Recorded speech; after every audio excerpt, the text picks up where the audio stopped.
Hey, how you all going? It's Jai, that Aussie metal guy here with Crannk.com, and that was thatmetalstation.com. And today I'm getting to have a chat with Shaun, drummer, and Jim, guitarist for Dying Light, who recently released their Far From Life, but are going to drop it on CD January 28th, which is a cool thing for me because I'm all about the physicals and the merch. Guys, thanks for joining me to find out a little bit more about Dying Light.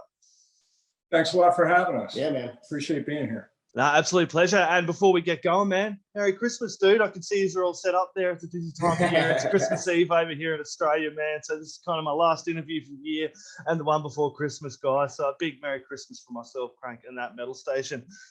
Thanks, buddy. Merry Christmas to you guys too. Dying Light, guys. You kind of formed in 2019. Can you tell me a little bit how this all kind of began? Well, it's kind of funny. I had been working on music projects for a little while, kind of by myself. And then I hooked up with Jeff Ross, the singer, and he started laying down vocal tracks. And we tried to incorporate Chris Ritz, the bass player.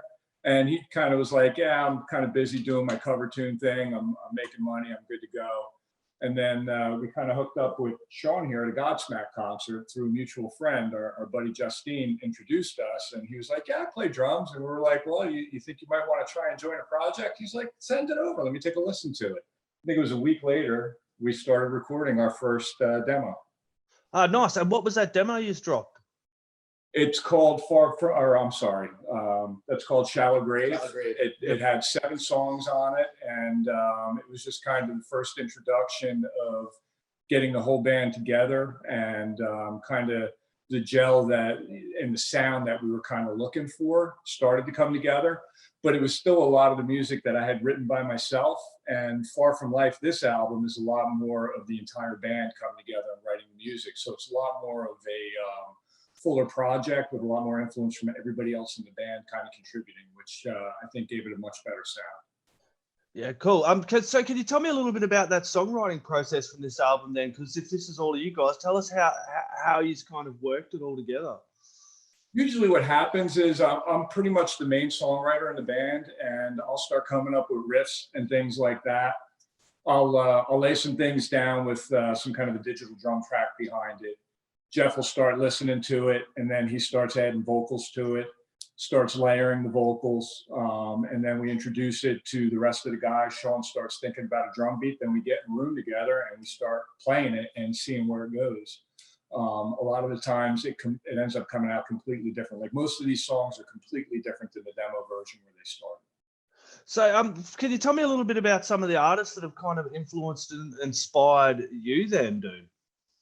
I'm sure you hear it all over it. I'm definitely into Black Sabbath, huge Alice in Chains fan, Soundgarden, Metallica, Ozzy Osbourne, Guns N' Roses. You know, all of the songwriters from like the 80s and 90s really influenced Iron Maiden.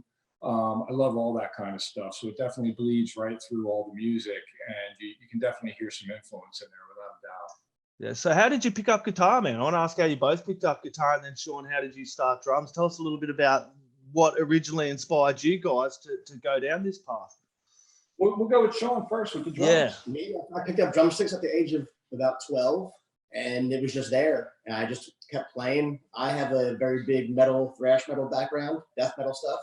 So to do all this kind of stuff is actually like a step into, like, I guess, deep waters for me, because it's all different, you know, but I like it. I enjoy it. First band, dude. What was your first band? Tell us a little. My first band that I listened to, or first band that I was into? First band you got in, dude. Like, is this your first band, or was there an act you're into that you started with? The first death metal band I ever heard was Cannibal Corpse, and I was sold on it. Yeah, and then you know, I grew up on like Anthrax, old school, Metallica, Testament, Overkill, all that kind of stuff. Then I went into, like, you know, At the Gates and Death and it all just goes from there. It's a slippery slope. It's getting heavier and heavier. It definitely is a slippery slope. Some of the stuff I am listening to now, like, I would be so like. For me, you go. Oh, I'm sorry. I was just going to say, for me, picking up the guitar, I was probably about 13 years old, and obviously I started playing some of the cliche guitar riffs like Iron Man and Smoke on the Water and those kinds of things. And I got heavily influenced by Pink Floyd in my late teens and early 20s. And then I just kind of started to want to go more in a direction of music that moves and tells a story rather than just a heavy riff over and over and over again. Not that any of that music is strictly that, but I wanted to move into a lot more moody type of theatrical type of music. Yeah, nice. And tell us a little bit about your first albums of music that you were getting into. A couple of your first bands that you were rocking out to, dude, when you first started getting into metal. Well, it's kind of funny. Like I hit like this Quiet Riot, Twisted Sister phase, and then it kind of faded out. I really stopped kind of listening to metal, and I got into a lot of the stuff like the new wave stuff that was coming out of Britain, like Pet Shop Boys and stuff like that for a little bit. And then I listened to Motley Crue's Shout at the Devil, and that was it. I was sold. That was it. And then I went back to Too Fast for Love, and I fell in love with that album. And to this day, I think that is one of the best albums that was ever written, ever made. It has a really cool punk fused hard rock vibe to it that is very original and very unique. I can listen to that album start to finish right now and not get sick of any one of those songs. Yeah, nice. And I talk about this because having those albums when we're first getting into a metal is a big thing, having those physical things. And for you guys dropping this album on CD now, yes, it was over on your digital streaming platforms, but to be able to have that physical CD to it, it must mean a lot for you guys to finally be getting this out on January 28th. Oh, absolutely. I mean, Doug just got done texting me. Doug's the other guitarist. He texted me the other day and he's like, this is surreal. I can't believe that this is what we're doing and this is the music that we're making. He was talking about how he kind of gets caught up in trying to live up to a certain sound and how it's taken him a little while to get to grasp the concept that we get to forge our own path. We get to make our own sound. We get to make our own music, and we don't have to kind of stick in any kind of a bubble of this is what we do, which kind of opens us up to. But you also got to back up too. He's a cover band guy. Yeah. So this is his first original, one of his first, real deal original band. So yeah, it's a whole different world for him too, and he's loving it. It is a totally different world as well. And cover bands, yeah, they do pay the bills. Well, I work in a pub, so we have a fair few cover bands. And one of the things I always ask them is, do you have an original band? Because that's what interests me as well. Yes, cover bands, yes, they can pay the bills, but original bands, that's where it's at for me. And it must be good for him to kind of lay down some original music and kind of forge his own path as well. I think the thing that we've been most lucky with is, in my other original bands, it was very hard to get a following kind of going and getting people to come out.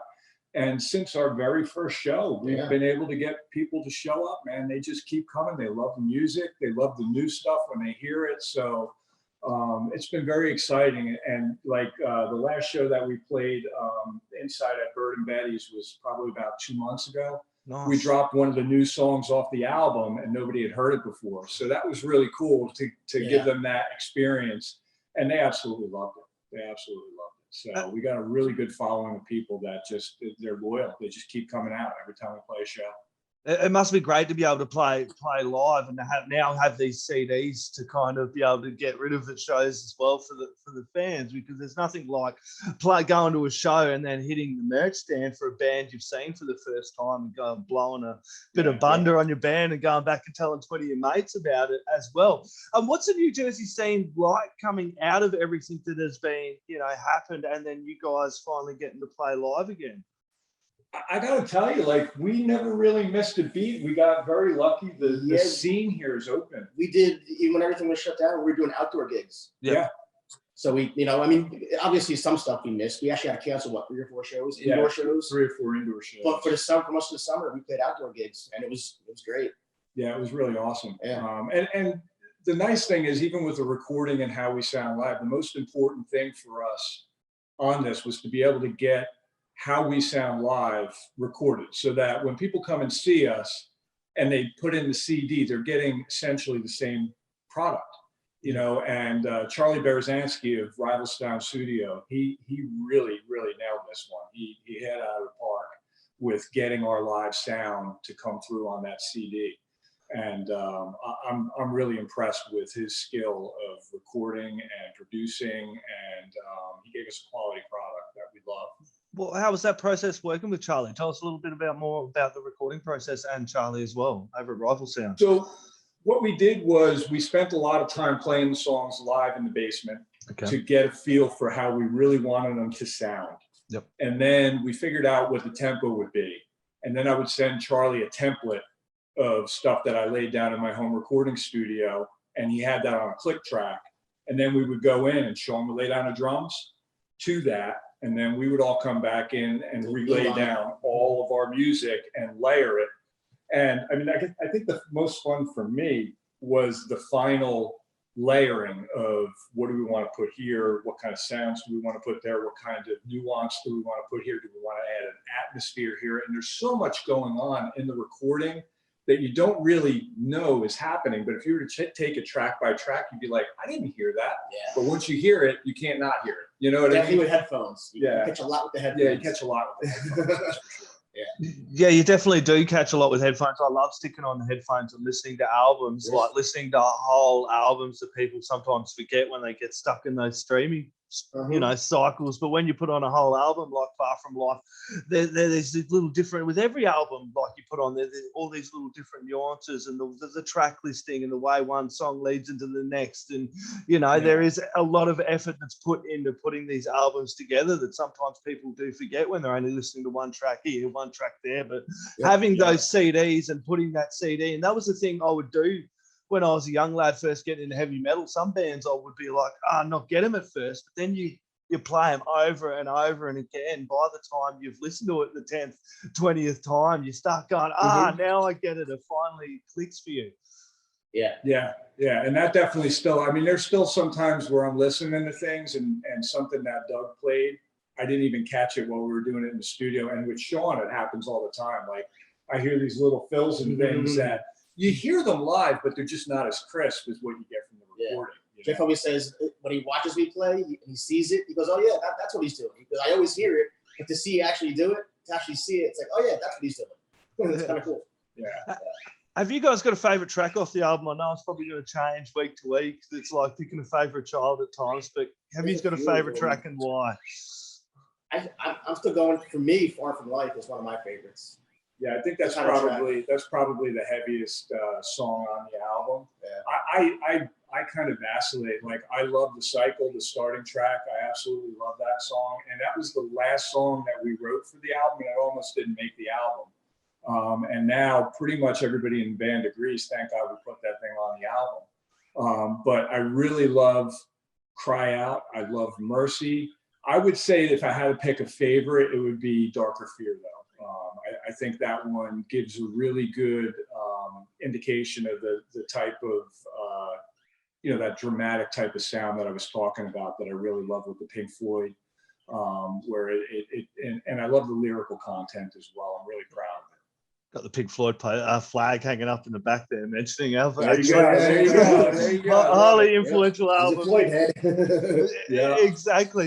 Guys, it's been a massive year. And where's the best place people can head along and support you guys? Like, i.e., if they want to grab this album or throw down some support, where's the best place people can head along and do that for Dying Light? If they go to Facebook and go Dying Light New Jersey Band, they're going to find us. Same thing with Instagram. They're going to find us. And if they want to get a hold of the physical copy of the album, we'll mail it out, man. Like we send it right out. We have no problem doing that. Right now, we're trying to do what we can to get it into some of the local stores and distribute it the best that we can. And we're obviously still trying to find somebody out there to distribute the album, on a more national level and hopefully at some point international. But, all of it's on streaming platforms. You can hear us on Apple Music. You can hear us on iHeartRadio. You can hear us on Spotify, on Amazon Music, on YouTube Music. Any one of those platforms, we're on there. We're on it. Turn it on, man. Like, I think press play. press play. See what you think. We're really proud of it. I got to say, it's the best thing that I've ever been a part of as a musician, and we really love producing it and putting it out. Turn it on, crank it up loud. 2021 is almost over, guys. Before I sign out, I will ask for last work shout outs, but I also want to ask for your biggest highlights, guys. 2021, musical, whatever it is. I would say just being able to play this music. I mean, that's Yeah. been the biggest highlight of it. Being able to get out there, being able to gig, you know, I mean, Plays live. there was a period of time last winter where you just couldn't play. You know what I mean? There was no place that you could Nothing play. was open. There was nothing open. We got a gig Yeah. scheduled in February, so like, you know, we're really happy about that. We just got done playing an acoustic gig over at a local brewery for an ugly sweater contest. There, I mean, the place was packed. It was really awesome. So to be able to do that as well, to play this music in an acoustic. Kind of a way to put that flavor on. It's a hard crossover. It was a hard crossover, but we found 6 songs that really worked well, and everybody loved it. It was really well received. So It might be something to look at too in the future, a acoustic EP or something, man, for sure. Absolutely. I'd be keen to hear that as well. Yeah. Dying Light, this has been an absolute pleasure, guys. Do you have any last words, shout outs, or thank yous you'd like to add in there? Listen, we can't thank you enough for having us on tonight. Absolutely. We'd just like to wish you, all your fans, a very Merry Christmas. We hope this new year that some changes happen and some of this Omicron and coronavirus stuff kind of slows down and people can get back to some semblance of normal. You know, we're happy to be here. We hope you like our music, and turn it on, pump it up loud, and, you know, give your eardrums a little ear candy. Just press play. Sean, Jim, this has been an absolute pleasure, guys. You have a safe and happy holidays. All the best to you and your families. Everyone else, grab the Far From Life album. The CD does drop January 28th. Dying Light, you're going to want to put it in the stereo, turn it up loud for the neighbours. They are going to want to hear this one. Yeah, buddy. Cheers, guys. Thanks, buddy. Cheers. Thank you.